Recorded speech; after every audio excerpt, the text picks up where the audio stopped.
গত কয়েক মাসে বিএনপির সঙ্গে অন্তর্বর্তী সরকার ও বৈষম্য বিরোধীদের বিভিন্ন ইস্যুতে টানাপোড়েন দেখা গেলেও এখন নির্বাচন, সরকার ও রাজনৈতিক দল গঠন প্রসঙ্গে রীতিমতো মুখোমুখি অবস্থানে দুই পক্ষ। গত বুধবার বিবিসি বাংলাকে দেয়া সাক্ষাৎকারে চলমান রাজনৈতিক পরিস্থিতি নিয়ে বিএনপির অবস্থান তুলে ধরেন দলটির মহাসচিব মির্জা ফখরুল ইসলাম আলমগীর। সাক্ষাৎকারে তিনি বলেন, বর্তমান সরকার নিরপেক্ষ থাকতে না পারলে নির্বাচন করতে নিরপেক্ষ সরকারের প্রয়োজন হবে। ছাত্ররা রাজনৈতিক দল গঠন করলে সরকার থেকে বেরিয়ে আসা উচিত, এটি বলেও মন্তব্য করেন মিস্টার আলমগীর। গত বুধ ও বৃহস্পতিবার দুই পর্বের সাক্ষাৎকারটি প্রকাশিত হয়। এছাড়া একটি আলোচনা সভায়ও তিনি এ বক্তব্যের পুনরাবৃত্তি করেন।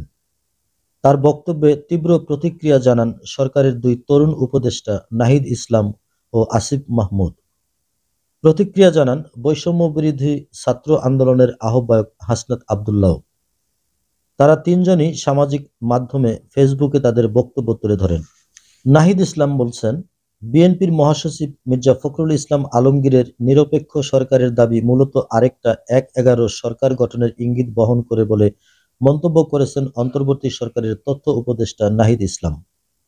বৃহস্পতিবার তথ্য উপদেষ্টা সামাজিক মাধ্যম ফেসবুকে তার ভেরিফাইড পেজে লিখেছেন, ১/১১ বন্দোবস্ত থেকেই আওয়ামী ফ্যাসিজমের উত্থান ঘটেছিল। বিএনপি মহাসচিবের বক্তব্যে সামনে আরেকটা ১/১১ সরকার সংসদীয় সংখ্যাগরিষ্ঠতা ও নতজানু পররাষ্ট্রনীতির ধারাবাহিকতা এবং গুম, খুন ও জুলাই হত্যাকাণ্ডের বিচার না হওয়ার আলামত রয়েছে। ছাত্র এবং অভ্যুত্থানের নেতৃত্বকে মাইনাস করার পরিকল্পনা ৫ই আগস্ট থেকেই শুরু হয়েছে। এই ৫ই আগস্ট যখন ছাত্র জনতা রাজপথে লড়াই করছে, পুলিশের গুলি অব্যাহত রয়েছে, তখন আমাদের আপোসকামী অনেক জাতীয় নেতৃবৃন্দ ক্যান্টনমেন্টে জনগণকে বাদ দিয়ে নতুন সরকার করার পরিকল্পনায় ব্যস্ত ছিলেন। অনেকে ছাত্রদের কথাও বলেছেন সেখানে, যোগ করেন নাহিদ ইসলাম। রাষ্ট্রপতির পরিবর্তন, সংস্কার, নতুন সংবিধান, জুলাই ঘোষণা সব ইস্যুতেই বিএনপি বিরুদ্ধে অবস্থান নিয়েছে উল্লেখ করে মিস্টার নাহিদ ইসলাম আরও বলেন, অথচ এগুলো কোনোটাই ছাত্রদের দলীয় কোনো দাবি ছিল না। কিন্তু দেশের স্থিতিশীলতা, বৃহত্তর স্বার্থ এবং জাতীয় ঐক্য ধরে রাখার জন্য ছাত্ররা বারবার তাদের অবস্থান থেকে সরে এসেছে। নাহিদ ইসলাম আরও লিখেছেন, আর এই সরকার জাতীয় সরকার না হলেও সরকারে আন্দোলনের সব পক্ষেরই অংশীদারিত্ব রয়েছে এবং সব পক্ষই নানান সুবিধা ভোগ করছে।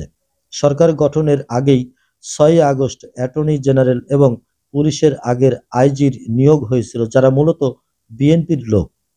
এরকমভাবে সরকারের উপর থেকে নিচ পর্যন্ত নানান স্তরে বিএনপি পন্থী লোকজন রয়েছে।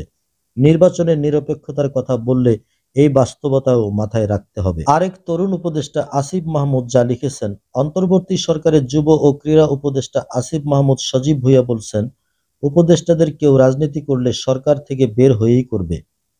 বৃহস্পতিবার সামাজিক মাধ্যমে দেয়া এক পোস্টে মিস্টার ভুঁইয়া আরও বলেন, একই সাথে রাজনৈতিক দলেরও সরকারের কাজে হস্তক্ষেপ করা অনুচিত। বিভিন্ন সরকারি বা সাংবিধানিক গুরুত্বপূর্ণ পদে নিয়োগে তদবির বা চাপ প্রয়োগ করা অনুচিত। উপদেষ্টা আসিফ মাহমুদ অবশ্য তার পোস্টে কারো নাম উল্লেখ করেননি। তবে বিবিসি বাংলাকে দেয়া সাক্ষাৎকারে বিএনপি মহাসচিব মির্জা ফখরুল ইসলাম আলমগীর রাজনৈতিক দল গঠন করলে সরকার থেকে বেরিয়ে আসা উচিত বলে মন্তব্য করার পর মিস্টার মাহমুদের এই প্রতিক্রিয়া পাওয়া গেছে। একই ইস্যুতে বৈষম্য বিরোধী ছাত্র আন্দোলনের আহ্বায়ক হাসনাত আবদুল্লাহ অবশ্য সরাসরি আক্রমণ করছেন বিএনপিকে। তার মতে, ফ্যাসিবাদ বিরোধী ও জুলাই স্পিরিট ধারণকারী ছাত্র জনতার সম্মিলনে যখন নতুন একটি রাজনৈতিক দলের উত্থান হওয়ার আভাস পেল, ঠিক তখন বিএনপি সেটিকে চিহ্নিত করল তাদের দলীয় স্বার্থের বিপক্ষে হুমকি হিসেবে। বৃহস্পতিবার সামাজিক মাধ্যমে দেয়া এক পোস্টে মিস্টার আবদুল্লাহ লেখেন, বিএনপি একথা ভুলে গেল গণ অভ্যুত্থানের ফলে গঠিত হওয়া সরকারের ম্যান্ডেট ৬০-৭০ ভাগ ভোট পেয়ে নির্বাচিত হওয়া রাজনৈতিক দলের চেয়েও বেশি। নতুন রাজনৈতিক দলের প্রয়োজনীয়তা উপস্থিত হলে ঠিক এ কারণেই বিএনপি সেটিকে হুমকি হিসেবে দেখছে বলে মনে করেন তিনি।